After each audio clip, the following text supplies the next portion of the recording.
Okay, well, good evening, everyone, and welcome. My name is Peaches Valdez. I'm the Dean of Admission at Hamilton, and I'm very excited to be able to spend the evening with all of you, my fellow panelists, but also with you as our January admitted students. I always enjoy this time because it's an opportunity for me to learn more about the programs, but learn about the opportunities that you all will be able to take advantage of during your fall semester. And I think as everyone is exploring their different options, we want to provide you an opportunity to learn more about our 3 partner programs. So to give you a sense of what will happen tonight, my colleagues at the School for Field Studies, Arcadia, and C semester will do some brief presentations after introductions. And then we're going to, at the very end, leave an opportunity for you to ask questions. I have 2 colleagues also online who will be answering questions in the Q&A. And if you have questions that they can answer, they will do that. And also I have my colleague here, Nikki Barron, who is class of 2002 from Hamilton, but also the January admission coordinator, who will be answering questions specifically about possible transition to campus and some of the other options available for our students who will be joining us in the January program. So as we get started for tonight, I would love for my colleagues from our programs and also from Hamilton to introduce themselves. So let's see. So let's go with Nikki. You want to go first? Hi, everyone. Welcome. Congratulations to all of you. I'm Nikki Barron. I'm an Associate Dean of Admission at Hamilton. I'm also an alum, as Peaches mentioned. I am class of 2002 at Hamilton, and it's just delightful to get to work with our Jan. So congratulations to all of you, and it really has been great to connect with some of you already, and I look forward to our additional conversations.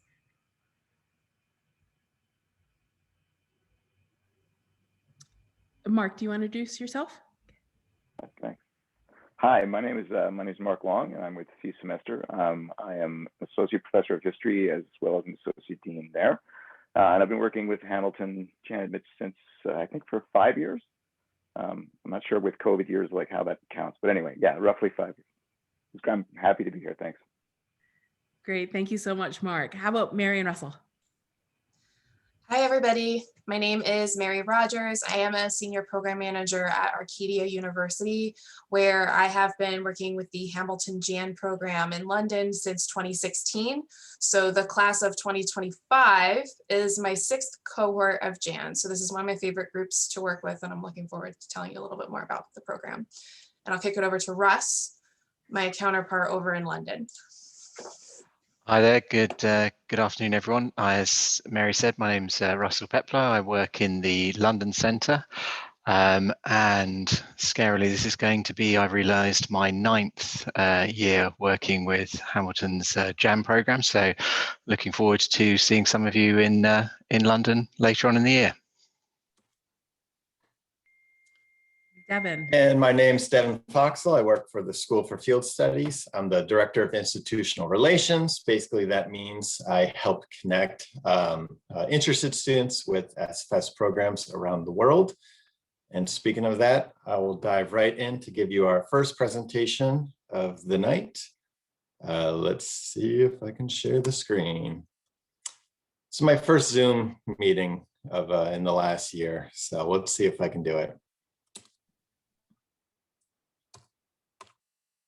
Okay, so the School for Field Studies, we're located just north of Boston, Massachusetts, and we were founded 40 years ago, shortly after the very first Earth Day, by a collection of individuals who wanted to make it their mission to educate the next generation of environmental leaders. And they believed the best way to do this was to get college and university students out into the field across the globe, learning practical field skills so that they would have the scientific know-how to inform good policy to tackle the most pressing environmental issues of the day. A lot of the issues, of course, that we've been saying for 40 years have been continuous. We've actually, in our field guides and research, have been studying climate change since the early 80s. So it's a great program if you like to get outside, getting your hands dirty, that field-based aspect, biology students, environmental science and studies, but we do accept students from the full spectrum of academia. So these are the 10 locations around the world. However, for this coming fall, you can subtract the Tanzania Wildlife Program and also the Amazon program in Peru. but I'll give you a very brief overview of the remaining programs. So one of the key things to know about us is it is a center-based model. So you and probably 18 to 20 other students from colleges and universities from across the country will all be living at one of our research stations. So whether it is at the edge of the Atlantic in the lower right-hand corner in the Turks and Caicos, where you're in the ocean within 30 seconds of waking up, or you're having your morning coffee in the shadow of Kilimanjaro, bottom left-hand corner at our Kenya station, you are all living together at these places as part of the community. In some of these locations, we've been there for 35 plus years. So who lives at these centers? It's typically our center director. She's essentially in charge of everything. 3 faculty members, 90+%, all have terminal degrees and they teach the main courses. Student affairs managers, they're in charge of safety and security. And then the support staff, that's anyone from the grounds crew to like the dining staff that helps the programs run. Main thing to know about the facilities, it's going to be a more rustic accommodation that you're used to either at your home or your soon to be home campus. So the internet might be a little bit slower. There's only one freshwater shower a week in TCI. In Costa Rica, there's only cold water showers, but you are in some of the most biodiverse and iconic ecosystems in the entire world. So what do we mean when we are a field-based program? Basically means that this would be your classroom for at least half your credit hours. So yes, there is time in the classroom. There might be the PowerPoint presentations here and there, but if we do it right, this is your classroom for at least half your credit hours. Here we are taking a transect on coral bleaching in TCI to measure the impacts of climate change. Or here in Cambodia, at one of the elephant sanctuary projects that our students conduct research at. So any semester program this fall, they're all basically, the structure is the same. 3 core courses, 2 are what you would call the hard sciences, and then the third one is usually like a policy course. All that leads up to a capstone research course, and then there might be a shorter language and culture course in all of the locations where English is not the primary language. And that typically has transferred back to Hamilton as a full semester of credits. So you come in still on the same path toward graduation as everyone else. So we are known for our research, just like the other providers here tonight. What makes ours unique is that it's directed. So you do not need any field research skills or experience coming into the program. You'll be working with our faculty and staff on this 4-week research project at the end of every semester program. The research project is basically, the structure has been created for you well in advance because all the research is at the behest of local community environmental needs. So there's a real community reciprocity aspect to all of the SFS research. And even at the end of it, students will present their research back to the community so that the community can use that data to have a more sustainable future. It's been pretty wild. We've had Hamilton students present to the Bhutanese Senate, the Bhutanese Minister of Interior, and TCI presenting to government ministers who fly in from the island of Grand Turk, the capital. So you'll get these field-based skills in these amazing ecosystems. You'll come back to Hamilton, you'll come to Hamilton with the full semester of credits, but the science that you've conducted will actually have this real world impact. So admissions, real quickly, just apply early. It's always in your benefit, especially with lower capacity coming up. Almost all the programs do fill. It's rolling admissions. That's how study abroad typically works. So getting started early is in your benefit if you want to get a spot on the program. So I'm going to rush through the 7 programs to highlight tonight. Just quick facts on each one. Bhutan is the population of Vermont, located in between 3 billion people, India and China. It used to be a Buddhist kingdom. Now it's a small scale constitutional democracy. So you're witnessing millennia of culture, but you're also witnessing this country being born politically. And they are fighting or addressing the issues of climate change and modernization and globalization, and how they find this middle path is really what the students explore. It's a great program if you want to study the full spectrum, like a liberal arts-based education of environmental studies, because you might do economics, Buddhism, anthropology on any given day. Cambodia is our most urban center. We're in Siem Reap, 200,000 people. And here you're really studying some of the toughest aspects of environmental work happening now. So there might be corruption that you study, there might be species extinction, deforestation. It can be a really tough program on the soul, but the students who go on the program come back, they really come back like re-motivated to make this their life's work to help the environment. Chile, climate studies in Patagonia.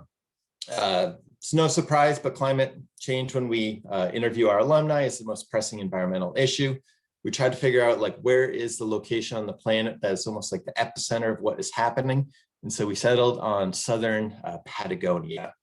It's another great program if you want lots of excursions. I believe we have about 14, 15 excursions throughout Patagonia, even going into Argentina, going up into the north into some of the driest desert in the entire world to study the real world impacts of climate change. And I should say, you don't need language prerequisites for any of the programs. We like to say that the language of SFS is science. Costa Rica is a great program if you're interested in agroforestry, tourism, and permaculture. There's a Rainforest Alliance farm that's actually on site of the center. So students will get a lot of their food, pigs, chickens, greens, mangoes, everything from literally right outside their door. The students' morning orange juice is picked, juiced, and handed out right there. Costa Rica is like Bhutan in that they will be the first 2 countries to go carbon neutral. So you are studying a lot of environmental policies about how a country can become more sustainable. Kenya is our wildlife program. Of all the programs, I feel like this is the most magical. You go there, you are in the shadow of Kilimanjaro. Maasai come to greet you at the beginning of every semester program or summer session. There's typically a goat roast. You are by some of the great national parks of East Africa, whether it's Amboseli or going down into Tanzania and Ngorongoro Crater, a week of camping in the Serengeti. And you are studying here, not just this amazing wildlife, but also how wildlife and humans can interact in a healthy manner. Panama, we call surf and turf. If you want the terrestrial, you want the Caribbean, this is the program for you. Within 30 seconds of waking up, you hang left, you're in the Caribbean Ocean. Then 30 seconds of waking up, you hang right, and you're in the Panamanian rainforest. The diversity of ecosystems is incredible on the program. There's one day where you actually travel from the Caribbean Ocean, where you see the sunrise going through the countries, passing through some of the wettest places on the planet, some of the driest places on the planet, all on the same day, and then witnessing on the same day that you saw the sunrise over the Caribbean, the sun setting over the Pacific Ocean. So finally, last one, Turks and Caicos. This is pure marine studies. So if marine biology is for you, fisheries, marine studies, and you love being in the ocean essentially every single day, if your ideal classroom is essentially that student you see in the bottom half of the screen, this would be the ideal program. It's on a very small island, South Caicos, just 1,200 people. So that island you're on is actually smaller than the undergraduate population of Hamilton College. But you're scuba diving or you're snorkeling essentially every day in the Atlantic Ocean. We went down there a few summers ago. We went out 5 times. We saw sharks that were about 6 to 8 feet long each time, rays with a wingspan of 6 feet. The water is absolutely pristine. You see clear to the bottom in many locations, 60 feet down, yet you are floating over these polychromatic coral mountain ranges. So it just offers the entire thing like this incredible magical experience. And with TCI, it's only 40,000 people belongers, what folks from TCI are called, only one with an environmental PhD. So there's not a ton of national research being done on the pressing environmental issues there. So in a very real sense, The School for Field Studies can serve as the environmental think tank of the nation. So student research in the past has impacted the location of marine protected zones, a ban on the export of conch meat, whether groupers being overfished. So once again, you're getting this science, you're out there in the field, but you'll be able to come to Hamilton College in that spring semester and say that your research had real world impacts in these locations. So fieldstudies.org, if you have any further questions, we've got a lot of great videos as well on our Instagram.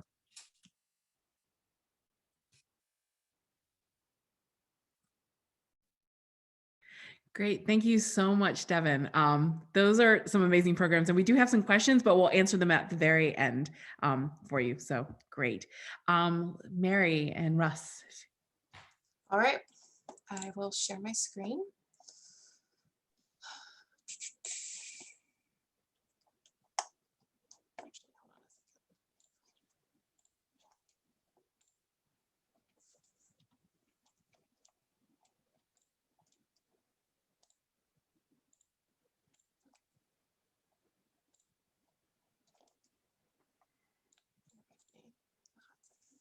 Okay, everybody. So I'm here with Russ to talk about the Hamilton Fall Semester in London program.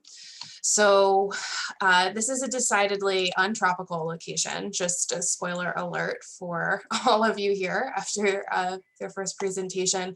But I thought maybe I would start things off by talking a little bit about why London, but also why Arcadia. So for those of you who don't know, and for those of you who maybe have done your advising calls with me, this may sound a little familiar, but Arcadia is a university located in Pennsylvania. And one of the things that our tiny university outside Philadelphia is known for is study abroad. So the Study Abroad Center, where you are going to be taking classes and where you're going to be, living and interacting with all of our folks over there. That is our Study Abroad Center in London.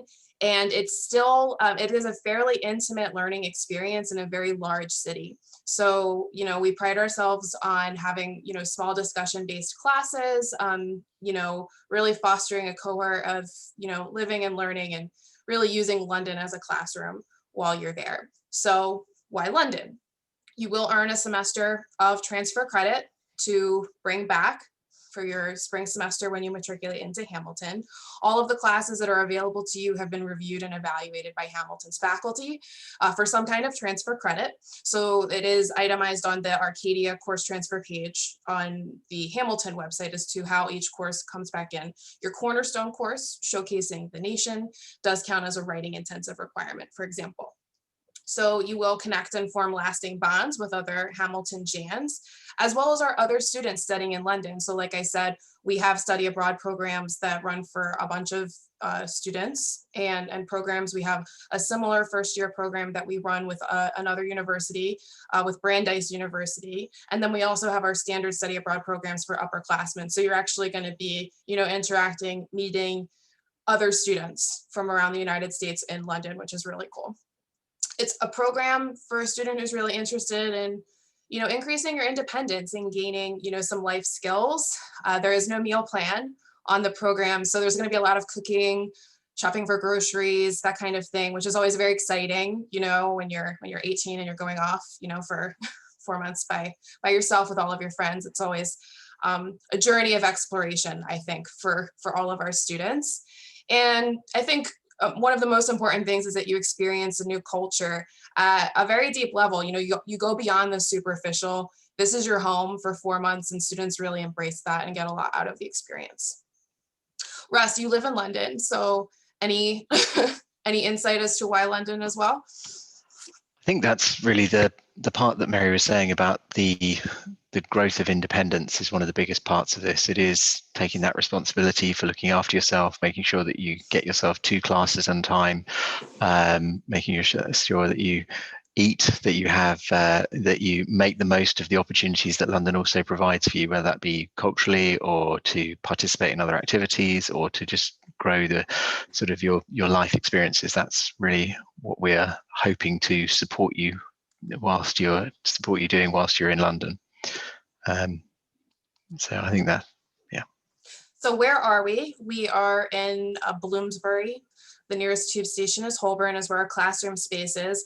And we have included a photo of our classroom from this past fall. And I believe those are Jans in that photo, if I'm not mistaken. So Hamilton Jans, yeah. that's right. They are. That's where they are. They are learning in our center, and it's about a 10-minute walk from that location to, some of, those top ticket places that you want to see when you're in London. So very much in the center, hustle bustle, British Museum, Covent Garden, West End, Trafalgar Square, which I never pronounced quite right, but that's okay. So we have a writing center, a student lounge, computer lab. It's where our staff, when they're working in the office, are located. And that is where we have on-site support for everything related to the program, classes, student life, health and safety, all of those things. And that is the building right there. That genuinely is the two houses. I think that's probably the important thing, as Mary was saying, whilst it is a big step in independent living in a large city, it is also a small program where we have 14 staff members who are based there to support the program learning outside of the instructional staff. So on top of your faculty who will be teaching and leading the classes, who are generally UK faculty who are working at UK institutions as well as teaching in Arcadia. They're then the 14 administrative support staff who are there to help you have success in the program. So a little bit more about class. This is the Senate House Library. So we usually give students access to the resources here to complete your papers. So it is very stately and exciting. All right, so academics, you will be enrolled in 4 classes. At our London Center, you do have the option to take 1 course at a partner university, but to be honest, most students do just choose to take classes taught by Arcadia faculty. There's a handful of students who are interested in taking a class at a British university if they want to, but I'll go into this in a couple more bullet points, but with the way that we have the block schedule for this upcoming semester, a British university schedule doesn't align with the schedule that we have created for this upcoming fall semester. So it's just an added layer to scheduling if that's something that you're interested in. Not impossible, but just letting you know. So like I said, Showcasing the Nation is the writing class. It contextualizes your experience in London. Everybody is enrolled in it who is a Jan or otherwise a first-year student. And it is a writing intensive class that counts towards your requirements for graduation at Hamilton. As I said, our courses will be taught in a 2-block structure. So block A, block B, 6 weeks each, and you'll be enrolled in 2 classes per block.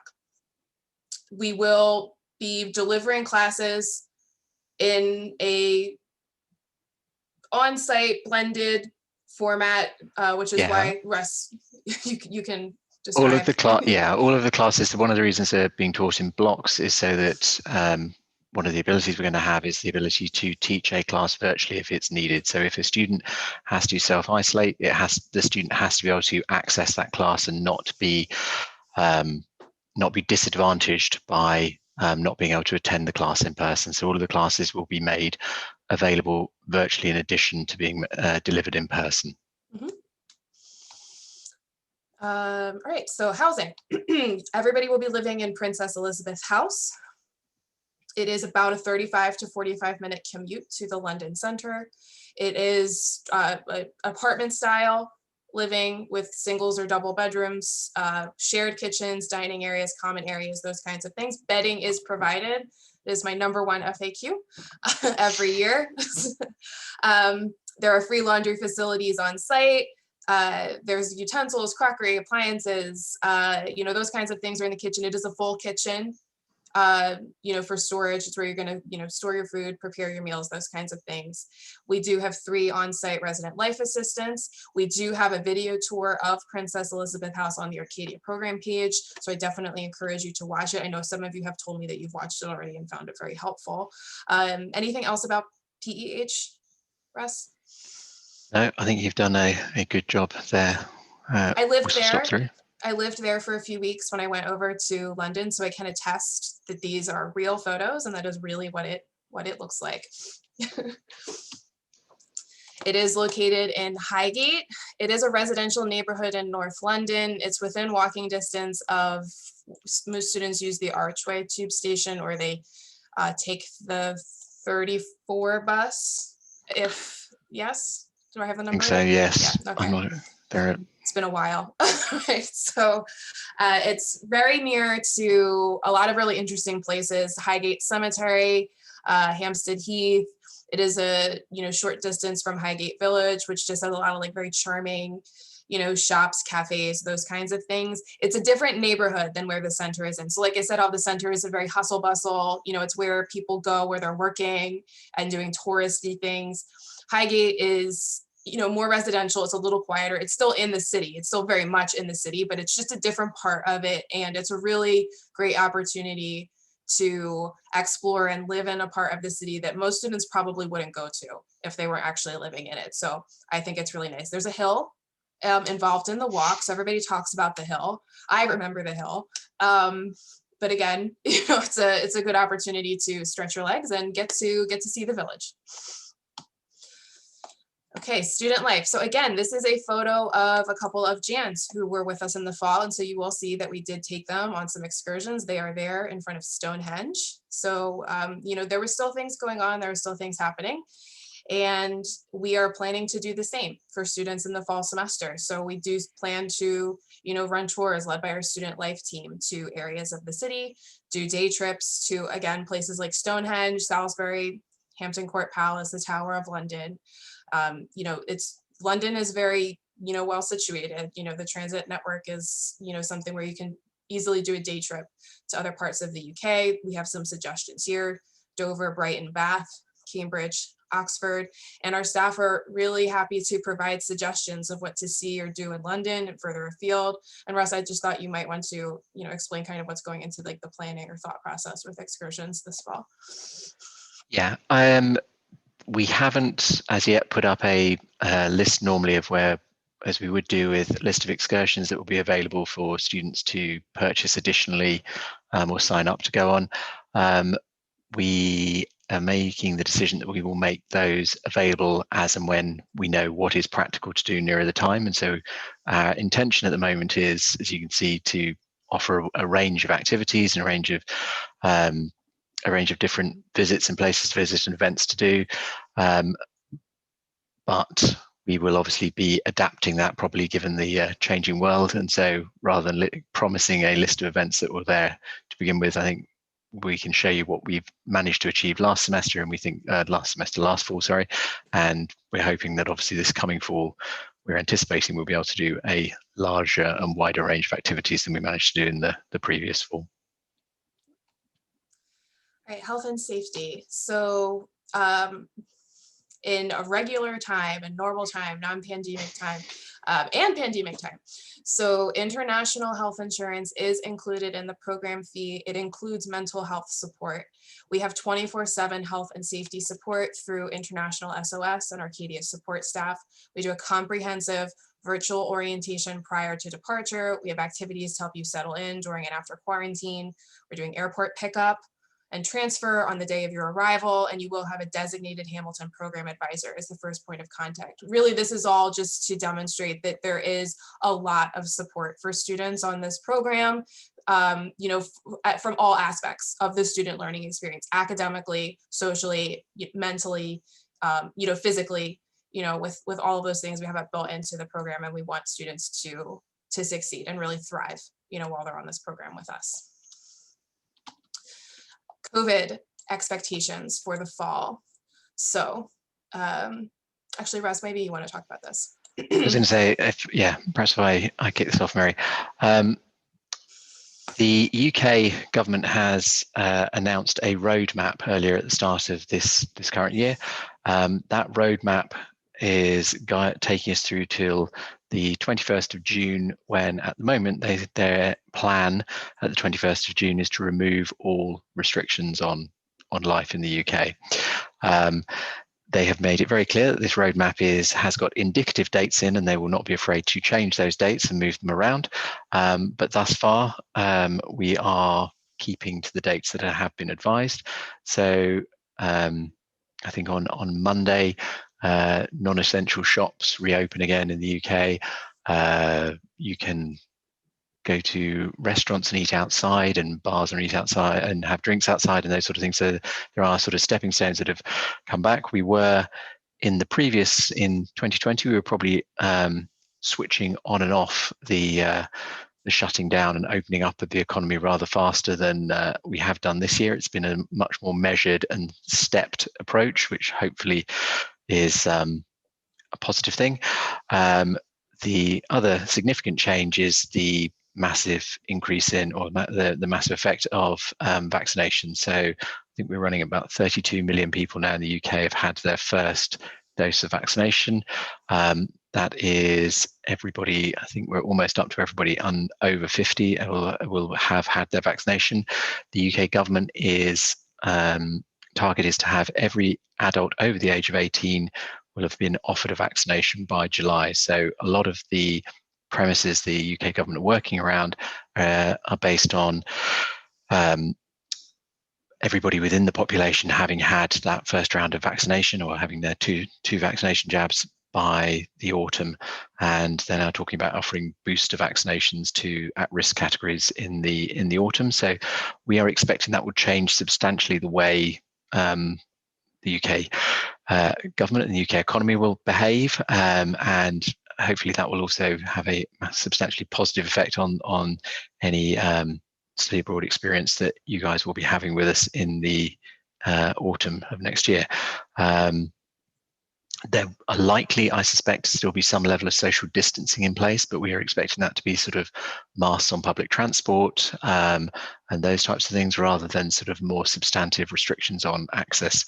At the moment, we have got, I think you'll notice, travel restrictions to some destinations. The UK is using a traffic light system whereby if you travel to a red listed country, when you return to the UK, you have to do 2 weeks in quarantine in a hotel. If it's an orange listed country, you will have to do 2 weeks of self-quarantine. And that is pretty much at the moment virtually the whole of the rest of the world. And then there is going to be green listed countries where you don't have to do quarantine when you arrive. At the moment, there is a 10-day quarantine coming from the US, and you have to carry out a test on day 2 and day 8. We are expecting that is likely to change by the time you are here. We are hoping that by that point, the US, given its higher rates of vaccination as well, will be on a green list, and there won't be the need for that. But at the moment, so our summer students, we are definitely advising them that they will be coming and needing to do a 10-day quarantine. And so that's why things like the ability to offer classes virtually exist, so that if you were to have to quarantine, we could then offer those 2 weeks of classes before coming into in-person teaching. Currently, we're not allowing any guests in housing overnight, and we're not allowing any independent overnight travel. We're wanting to make that clear that that's our current rule in the current restrictions, and all these things may change as we get later on in the year, but that is our current rule. So that's where we need to make you aware of that as our current position.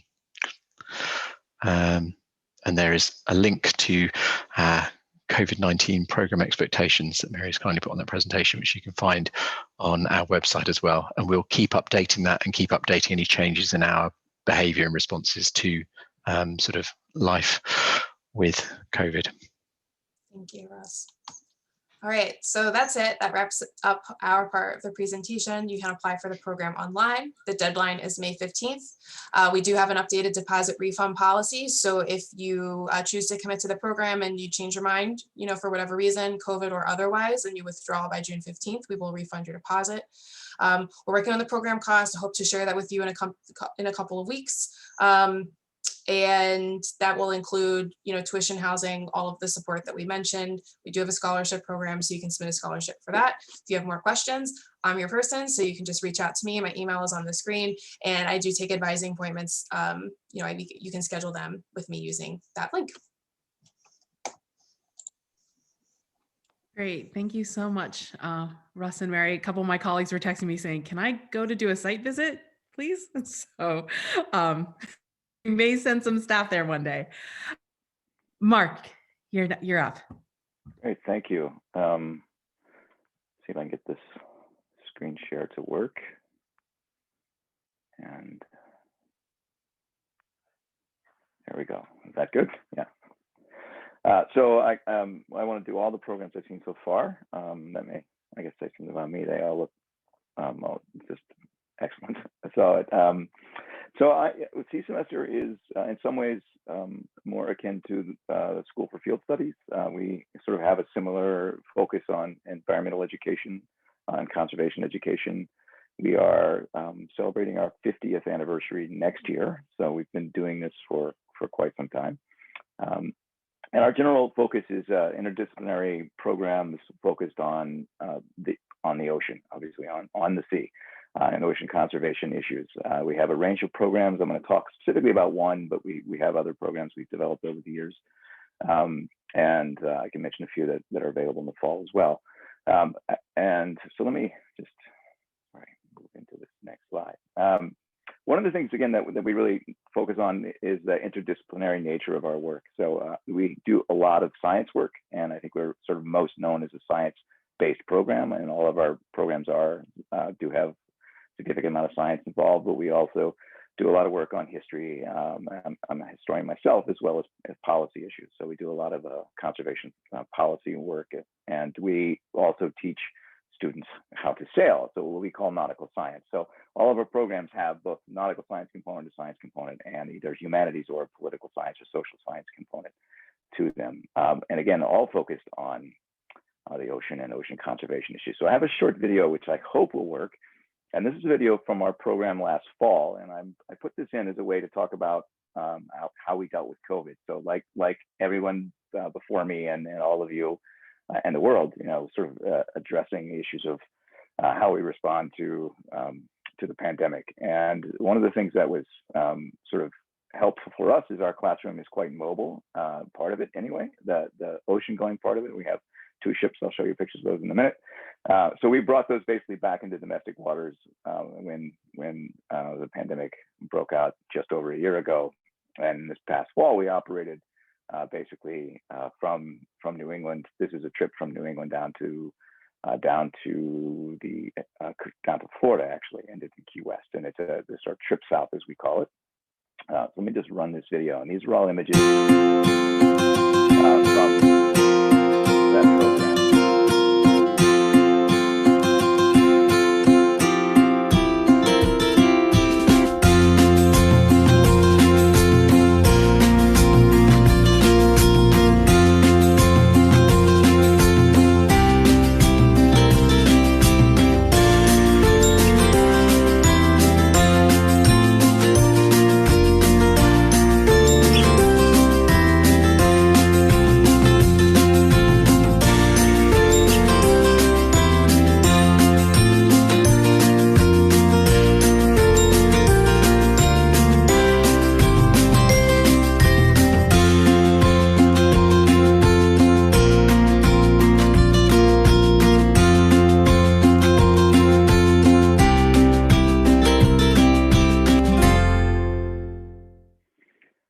So one of the things you'll notice is that there were no masks there, right? Sorry, there we go.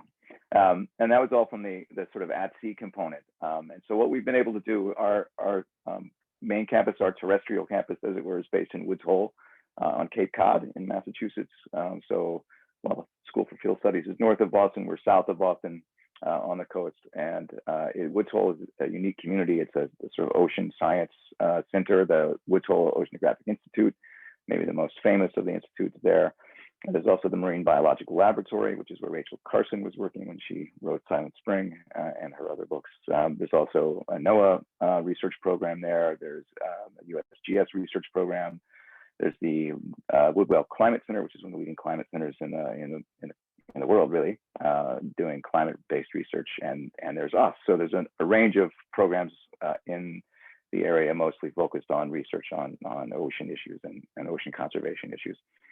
So this is where we are located. And when students came to us, we basically had the same sort of COVID protocols as everyone else. We had a lot of testing, mask wearing, social distancing until students got their third test, and then we were able to begin to sort of loosen those up. But the key thing is once we get on the ship, we know that we're COVID free because we've kept a very tight bubble and we ran multiple programs throughout the year 0 cases. And once on the ship, that COVID is no longer a concern. So we celebrate the social crowding that is available on a small vessel at sea, and we had great success with that. So one of the things again that we focus on is creating what we call ocean stewards, folks who learn about the ocean both scientifically as well as environmentally and ocean conservation issues.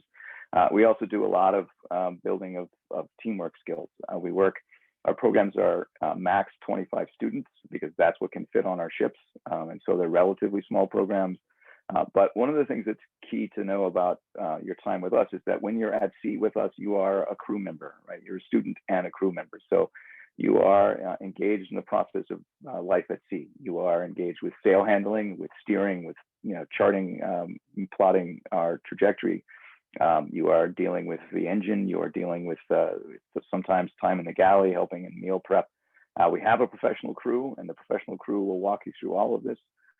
But you are a participant and not just an observer in the process. And so you will learn all of the skills that the crew knows in order to make the ship go. So each program has 3 mates and 3 assistant scientists that work with you in the lab and on the deck, as you see here. And the sail handling is something that you will be quite adept at. You do not need to know how to sail. We have students, most of whom have had many of whom have had some sailing experience, mostly summer camp and small, like sunfish and things like that. We have rarely had a student, but occasionally a student who's done sort of tall ship sailing at sea, but it's not a requirement. We teach you everything that you need to know for that. So the program that I would highlight here is the Ocean Exploration Program. It's a program it's credit bearing, so 17 hours of credits from Boston University. They're transfer credits from BU. It's our affiliate institution.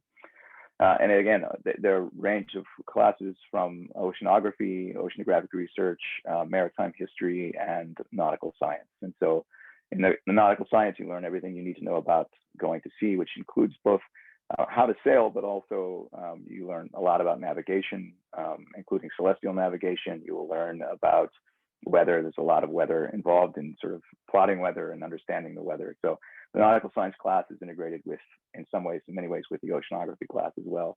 And the oceanography class focuses on a range of research projects that you'll work with your faculty on shore to develop. So this program begins on 30th of August, and you're on shore in Woods Hole until the 7th of October.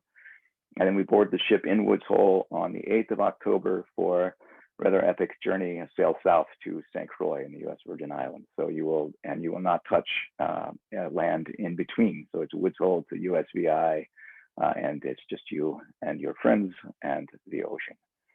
A lot of the research, again, depends on your interests and what is available to our cruise track. We have a lot of scientific equipment on board.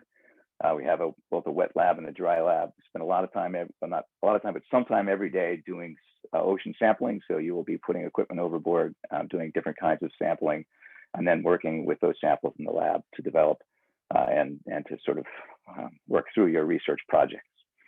When you're on campus, our campus is in some ways a tiny version of what you might be used to, or what your college would be like. And we have student housing on campus, one major sort of main academic building, and classroom space and lab space and all of the things that you would expect in that environment, and closely connected with Woods Hole. And depending on COVID protocols, you may or may not be able to spend time in town on weekends. The past year we had to restrict that, and we expect that to loosen up over time as we move into the fall. When you're in Woods Hole, we also spend a lot of time doing, both science and history work in the surrounding area. So doing work in estuaries on the Cape, going to the New Bedford Whaling Museum, and doing the kinds of things that the sort of coastal New England is really good at providing, which is sort of finding that integrated, an understanding of the integration between the sort of life at sea and life on shore. And so these are our 2 vessels. The one on the left, the Robert C. Siemens, is the vessel that's in the Pacific. It's currently in San Diego. These are both vessels built specifically, for us, and they're steel hulled. ocean-going research vessels that are also designed to be classroom space and living space for students. The Corwith Kramer is the Atlantic vessel, and it is, again, designed and built specifically for us. We've been sailing them for some time. Professional crew is adept at that. They all have their own opinion about which boat handles better. It's funny to hear them argue about it. So captains who have sailed both will have very specific opinions, some of which are lost on me, but nonetheless, they're fun to listen to. When you're on the ship, again, it is a mix of both sort of social life and just sort of daily life, but in a unique way, as well as your academic work. So the ships are, again, designed to both be floating classrooms as well as floating dormitories in a sense, right? And you will spend a lot of time at sea. The ship runs, because you're at sea, it runs 24/7. There's no place to pull over and stop for the night. So students, you will be on a watch system. We have 3 watches, A, B, and C watch, cleverly named. And those watches will rotate throughout the course of the semester. So you'll spend time, on a morning watch, or an afternoon watch, and an evening watch. In the course of 3 days, you'll basically work your way through the clock. So there will be times when you're standing watch at 2 in the morning, and times when you're standing at watch at dawn. The dawn watch is my favorite watch because it's just a lovely, quiet time to watch the sunrise, to watch the sort of skylight and then the sun come up. And you will be busy, right? When you're on watch, you're either in the lab doing work, or you're sail handling, or you're driving the boat and doing boat checks. And when you're off watch, then your time is your own. But your fellow classmates will be on watch at that point. So it is a busy schedule that is a rhythm that you get used to, and it's one that I think that students really embrace. And one of the things that I think it does specifically is it gives students a real sense of growth, personal growth, because for most students, this is not something that they have ever thought they would experience or have ever experienced. And the idea of driving a very large ship at sea, literally at the wheel, sort of navigating it and driving it through the ocean, is something that is intimidating at first, but that you sort of grow to embrace. And I think it's a really an excellent opportunity just to sort of discover what your own limits are and your own potentials are. So the other programs that we'll mention in the fall we have a Caribbean Reef Expedition program that starts in the U.S. Virgin Islands. It also will begin on our campus in Woods Hole, and then transition to St. Croix, as well as an oceans and climate program. So it's our science focused climate change program that will run from San Diego to Hawaii this fall. And it is a program that will actually begin in San Diego. The shore component there will be in San Diego rather than in Woods Hole. So that one's slightly unique this year. Normally we would do it here, but for travel reasons, we're trying to do the shore component in San Diego, and then it will end in Hawaii. And that is, again, focused really on the impact of climate change on the oceans. A lot of work on ocean acidification and threats to coral reefs, et cetera. So that's it. That's all I have for now, and I'll answer questions if you have them. Thank you. Perfect. I unshare my screen. Thank you so much, Mark, Mary, Russ, and Devin. I know that for the C semester in Arcadia, you went into a little bit more detail regarding the impact of COVID and how it's impacted the programs. Devin, I know that you answered a question in the Q&A for one of the students regarding some of the programming, but can you go into a little bit of detail about how the School for Field Studies has been managing the impact of COVID on the programs and what the plan is possibly as of right now in the fall? So one of our biggest concerns is to never negatively risk the health and safety of our local communities in which we operate. And so that's why we did not operate in the fall of 20 or the spring 21 semester, but we will be operating for half the programs in the summer, and then probably 7 of the locations in the coming fall. I will put our COVID policies and procedures document right there in the chat in a couple seconds. But essentially, we have a 5-part step to establish a cohort on campus. So there'll be a pre-departure, and that will be like medical review to see if there are any students who are more susceptible to the risks of severe illness if they contract COVID. Also going over like the new protocols. There'll be required negative tests before they go. Then they will be quarantining at the center along with getting tests. Once the quarantine period is done, once all the negative results have been happened, then essentially we've established our cohort. So those students, faculty, and staff, that will be primarily who you are with for the entire fall semester. There'll still be stuff with the community, but it will be minimized, especially if we can't ensure safe social distancing. One of the benefits, I think, of all of these programs, but I can only speak for SFS, is that we were sort of podding, quarantining, self-isolating before the pandemic. So truly a typical day for you would be, in the Peruvian Amazon studying antimicrobial properties of tree ferns, or it would be diving with sharks off into the Atlantic Ocean. So it wouldn't be the same sort of, I guess, like risk profile that you might see if you were in like a very congested area or where vaccination levels were quite low or anything like that. So our goal is to establish that cohort and try and run the program as best we can after doing that. Great, thank you.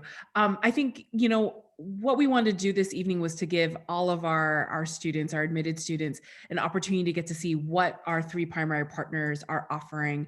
And I think as all of us, we are all adjusting to the new normal. And I know that as changes happen, as guidelines change, both country and state and institution, I think one thing I would be encouraging students and families is to be contacting our panelists. Here we've provided a slide with their contact information, so you can keep in touch with them if you want to learn more information. And there are a number of questions in the Q&A that are very specific about programs. So I would encourage you to reach out to them. I know that they are updating their sites consistently, and as new changes are made to make sure that students are best informed of what's going on. And I know that there were questions about cost. And so I would recommend that you actually contact each individual program. Some of them are already listed on the websites, but some of them are in the process of changing as well. So those are some of the things that I would like to say to all of you, just as you are approaching and doing your research about which program would be the best fit. And I think the thing is my colleagues here have provided some really great samples of some of the excursions that our students have gone on and have taken advantage of in regards to their fall semester. There was a question that I would love for Nikki to answer, which was one of the first questions about the opportunity to apply to multiple programs. Nikki, can you quickly answer that question? Sure. So yes, students, you are welcome to apply to the programs that interest you, and then you would make your decision of which program you'd like to enroll in to pay your deposit toward that program. I think what's really exciting about the JAN program is that it's really up to each individual JAN to choose which program he or she feels is the best fit for what you're looking for in your fall experience before coming to Hamilton. We do ask you during the summer to please let us know what you have decided to pursue during the fall. We do keep track of your fall plans. We are also checking in with our partners and with other opportunities that you might be pursuing, just to get a sense of how you're doing in your fall experience. If you're pursuing one of these partner programs, if you're doing an option for credit, we want to make sure that you're being successful, but we do keep track of your academic performance during the fall semester. The reason that we keep track of what you're doing in the fall and what you choose to do before you come to Hamilton is that we do connect with you during the fall. We connect you as a group. We connect you as you are trying to start building community as a cohort of enrolling JANs at Hamilton. But we also really want you to feel connected to Hamilton College. And so that's why we are regularly in touch with you during the fall semester before you come to Hamilton. And that's why over the summer, you'll receive a questionnaire and a survey from us asking you to please let us know what you plan to do during the fall. Great, thank you. And I think there was another, we have another question in regards to the credits. And I think all of you touched upon this, that since these are partner programs, that these are classes that have been, reviewed by our faculty. So there is going to be the credit transfer, and we'll get you in line for when you start on campus in the spring. Is that correct? If you could just nod your heads, that would be great. Or if you want to correct me, that's great as well. So, okay. Great, perfect, thank you. And then of course, just as a reminder that in regards to the application process, that you all have separate applications. So students will have to visit each one of these sites in order to determine what the application requirements are, and also what the deadlines are for them as well.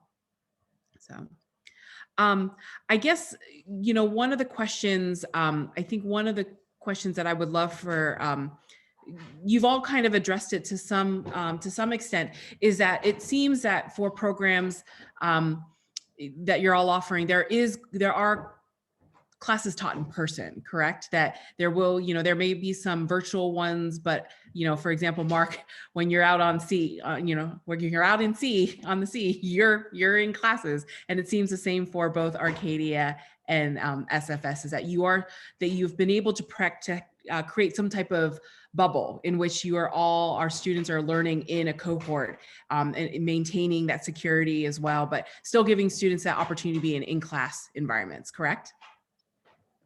Yes, that's certainly correct with us, and that's true both, just to point out, onshore as well as at sea. So on the onshore component, we were face to face, although with COVID protocols, but we were in the classroom, right? And in the fall, because it's the Cape, it's mostly outdoors in a tent. It's lovely. It's more challenging in January. And same for School for Field Studies. It'll all be in person. We don't do any virtual options. And again, like the classrooms are almost completely outdoors, even when we're not doing the field work. Yep, I think, and same for us. Our intention is to offer all of the classes in person, and our promise around the virtual backup is to ensure that if for any reason a student needs to self-isolate, that they can access the class materials and lectures remotely, and not for any reason fall behind or not be able to keep up with things. Great, thank you. So Mary, you had mentioned that currently Arcadia is in the process of setting the costs for the upcoming semester. And I was wondering, for Devin and Mark, are your costs already on the website, or are those currently being reviewed and updated, and that we should just encourage our families to be visiting your websites for that information? Yep, our costs are all up. We held all the semester costs even. Oh. We got a cat war going. Yeah, all the costs are, we held tuition constant from last year. If you go to our website, or just fieldstudies.org, and then search for costs or billing, it'll pop right up. Yes, so our costs are up as well, fea.edu, and you can see what the costs are. And they are consistent across our programs. And also our costs include, basically, except for travel to us and home, our costs include food and lodging and everything else. So just as an aside. I do see a couple names on here that I recognize. So anybody who's already applied to the program, I will notify you when that fee is published. And I will also let Nikki and Peaches know as well, so that for anybody inquiring about the program on your side of things, that you'll know when it's up on the web, which I expect to be soon. Great. Well, thank you so much for joining us this evening, everyone. We're glad that you got to get a better sense of our 3 partner programs, and we're lucky to have them here joining us. Russ, I believe it's really late in London right now, so I appreciate you taking the time to be with us. And of course, I appreciate my colleagues at Hamilton as well sharing this space with us. We know you have a lot of questions. There are a lot of specific details that you need. We would encourage you to visit the websites for School for Field Studies, the sea semester in Arcadia. You can link to them from our January admission page. And please don't hesitate to be in contact with us directly if you have any questions as you make that your final decisions. But congratulations again on your admission to Hamilton. We are excited to hopefully have you as a member of our community. And we look forward to connecting with you in the upcoming weeks. Have a great night, everybody.